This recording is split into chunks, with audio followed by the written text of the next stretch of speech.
Iya, tunggu. Parameter. Kenapa pensilnya bermasalah lagi? Oke, apa tadi persamaan diferensialnya? Y aksen min Y Y aksen dikurangi Y sama dengan sama dengan, X dikalikan E pangkat X plus 1. tunggu, pensilnya lagi bermasalah. X E pangkat X min 1, kayak gini. Seperti ini bukan? Iya, Oke. iya. Oke, Plus 1, Bu. plus 1. Oke, kemarin prinsipnya ketika kita menjumpai suatu persamaan diferensial yang tidak homogen, apa yang harus kita lakukan? Dari yang homogennya dulu. Nyari yang homogennya dulu. Oke, tunggu sebentar. Ini kenapa ya kok tumben-tumbenan, saya benahin dulu ya. Oke, Bu. Yang pertama cari, kenapa lagi? Solusi homogen. Nah, cari solusi homogen berarti kita bentuk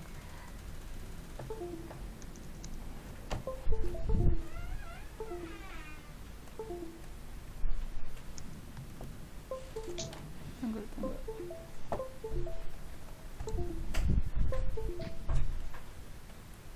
Y aksen dikurangi Y sama dengan 0. Nah, kemarin apa kita caranya? Misalkan ya. Ah, Misalkan solusinya apa?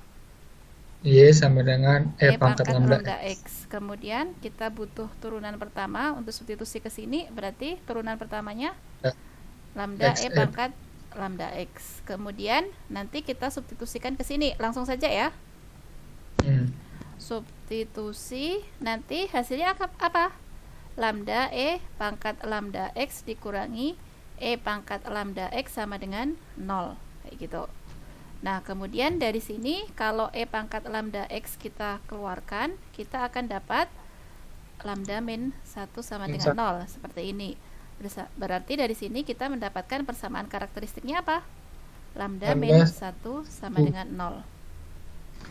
Oke, kemudian dari sini kita mendapatkan akar dari persamaan karakteristiknya itu adalah hanya 1, yaitu lambda sama dengan 1. Nah, dengan demikian kita mendapatkan apa solusinya? Y sama dengan E E pangkat pangkat X.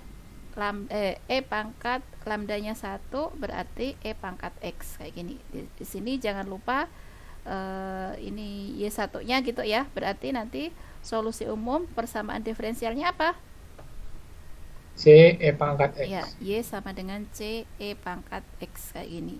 Nah, ini sudah mendapatkan solusi homogennya. Kalau saya tulis di sini dikasihkan indeks H, kayak gitu. Nah, kemudian nanti dengan menggunakan variasi parameter kita cari solusi partikulir. Hmm.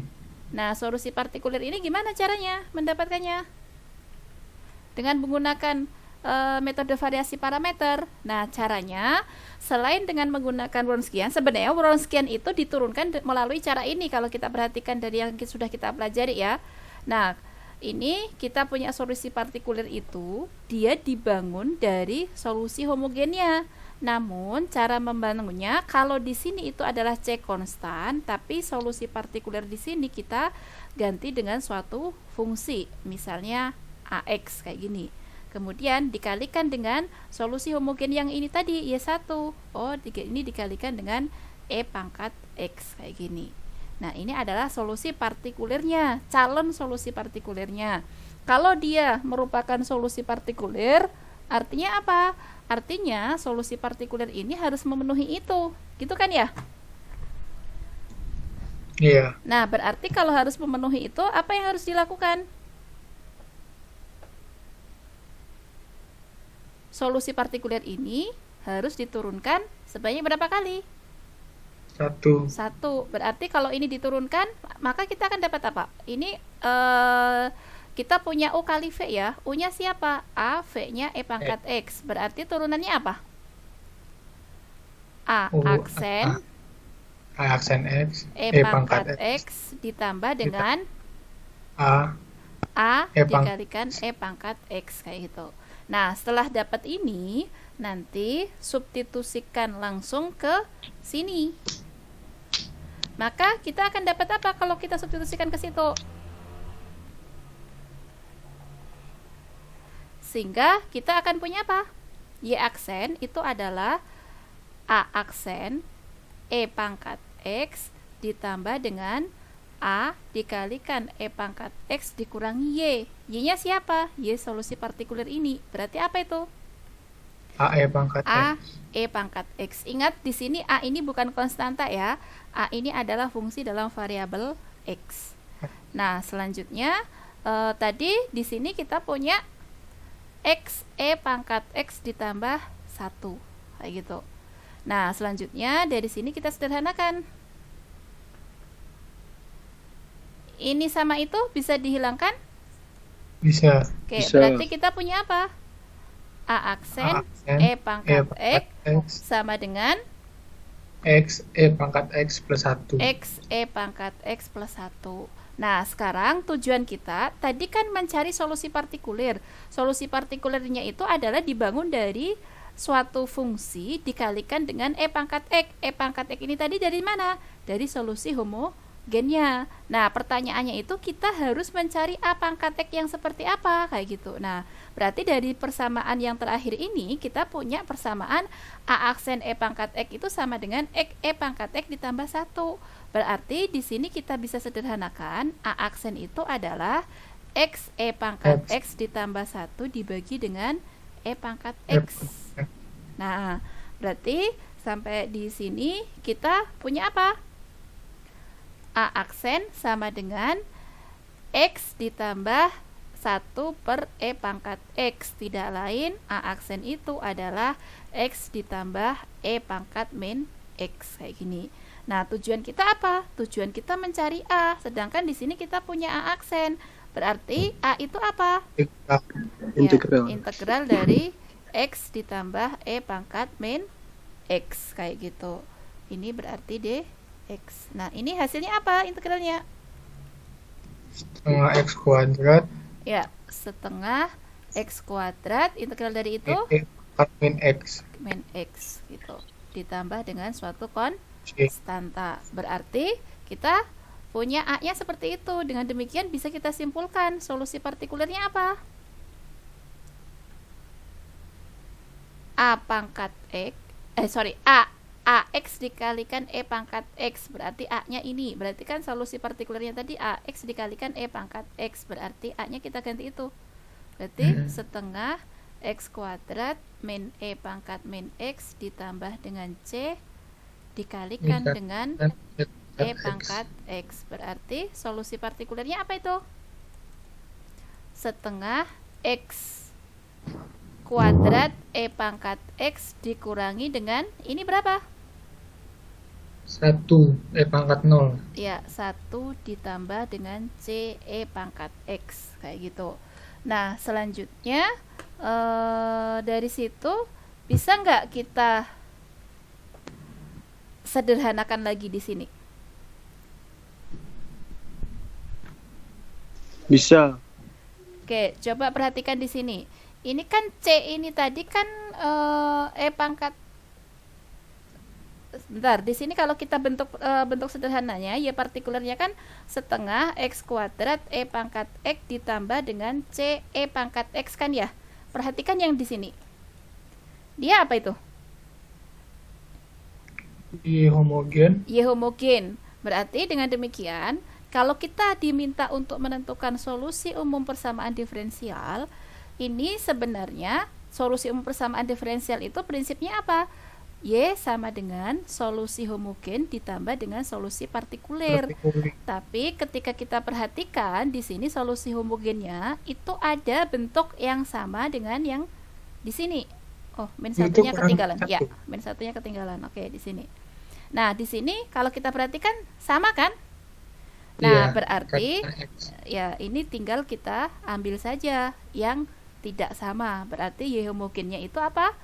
Y homogennya itu tadi C E pangkat X ditambah solusi partikulernya diambil suku yang tidak sama, yaitu apa? Setengah X kuadrat E pangkat X dikurangi 1, kayak gitu. Bisa dimengerti? Bu, kalau misalnya yang partikuler dikalikan X boleh nggak? Oh, nggak bisa, itu beda prinsip ya. Oh, beda. Ya, kalau itu ketika kita menggunakan apa? Koefisien tak tentu. Kalau ini cukup langsung lebur saja. Oh, oke, oke. Ya. Berarti nggak boleh kan dikalikan dengan X ya? Nggak boleh kalau yang ini. Oke. Gitu. Bisa dipahami. Nah, ini sebentar saya simpan dulu. Kita cocokkan dengan metode variasi parameter. Tapi sebelumnya ini saya simpan dulu.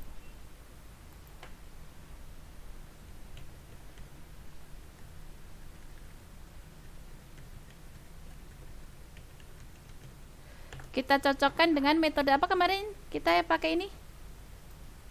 Koefisien Koefisien tak tertentu. tentu. Untuk variasi parameter tadi hasilnya ini. Coba diingat-ingat ya. Sama nggak? Harusnya sih sama.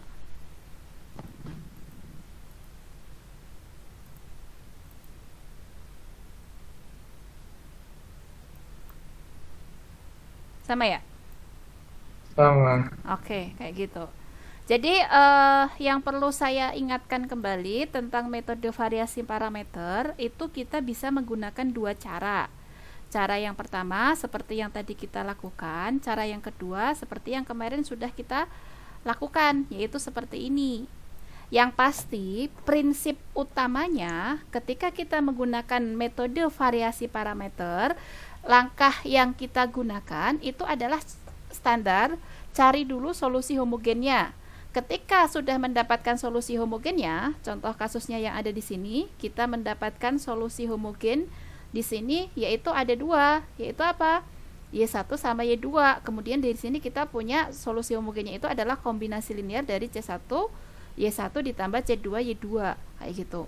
Nah, kemudian solusi partikulernya itu bentuk sama persis dengan solusi homogennya, tapi ubah C1 sama C2-nya itu menjadi suatu fungsi, yaitu kalau di sini kita punyanya ini, solusi partikulernya itu adalah B1X E pangkat min 2X ditambah B2X dikalikan dengan X E pangkat min 2X, kayak gitu.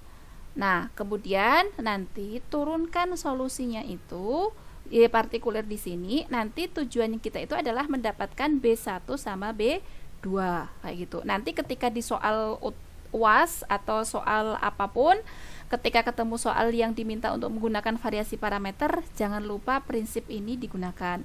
Nah, selanjutnya untuk mencari B1 sama B2 ini, nanti perhatikan kalau misalnya sistem UAS-nya nanti sama dengan sistem UTS yang kemarin. Nah, di situ itu dia diminta menggunakan langkah apa, itu kalian harus hati-hati ya.